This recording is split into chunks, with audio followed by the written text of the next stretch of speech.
Santa Padre may have been wiped off the face of this earth, guys, but that didn't stop them in their final moments patching in two new members from Prospect. First of all, we dealt with Nestor, didn't we? Easy and Angel, they're loving life. Easy's like, my brother's got a few things to say. Angel gives this sob story. He's like, I have a boy now. We get it, Angel. It's your personality trait, big man. If you want to go it that way, then fair enough. Angel's talking about, I think it's the right time to leave. Santa Padre are about to vote on whether Angel Reyes is allowed to leave. I'm a yay. But no, I'm a nay. Because Hank actually interrupts Ezekiel Reyes. And we knew, I knew, you knew, everybody knew. At this point, as soon as Hank opened his mouth and actually interrupted Easy, you knew it was game over. We seen earlier in the episode, he wanted Taza back. For what reasons, we don't know. But he wanted Taza back. As soon as Easy said, it's not our fault Taza didn't find what he was looking for. Fuck him. Then Hank tucked his big massive tail. He's probably got a wee tail. We're still talking about tails here. Between his legs. And bottled it. Here he's like, now we're talking about the future of the club. No putting no man before any man. A second Nestor to become a fully patched member. Then the club's like, yeah. And you can clearly see around this table, Bishop's like fucking fuming. Didn't crack a smile the entire time.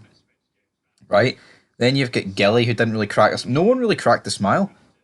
It was only Easy and Angel. Everyone else was like fucking depressed. The only person who actually like did a good element of acting was Nestor. You actually got the feeling that, like, obviously, alright, he's the one getting patched in. He's got to show that he's a wee bit excited, so to speak. But, you know, it was like your typical patching in thing. It's like, oh, take off the cut. Is there ever going to be a time, right, where someone gets told to take off the cut and then isn't made a full patch member? Now that would be interesting. It really would be. But he gets told to take off the cut. Easy hugs him second last. I love you, brother. Angel hugs him, which is kind of like poetic because the amount of burying the Angel did to Nestor. But then, of course, we know, guys, what happens after that. Nestor gets his full patch.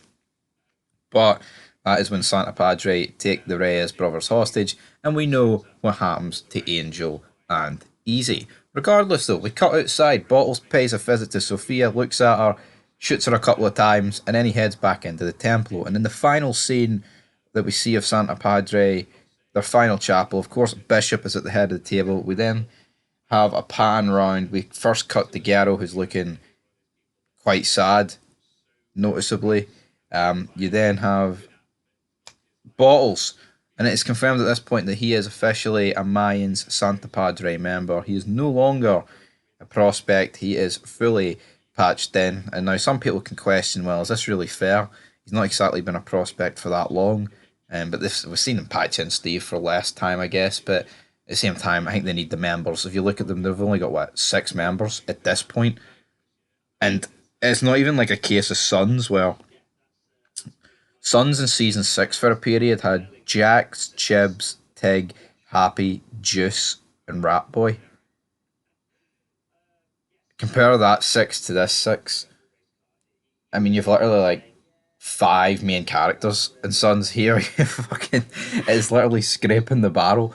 Then we cut around the other side of the table. We've got Gilly, Hank, and Nestor. And the question is, guys, who would the VP be?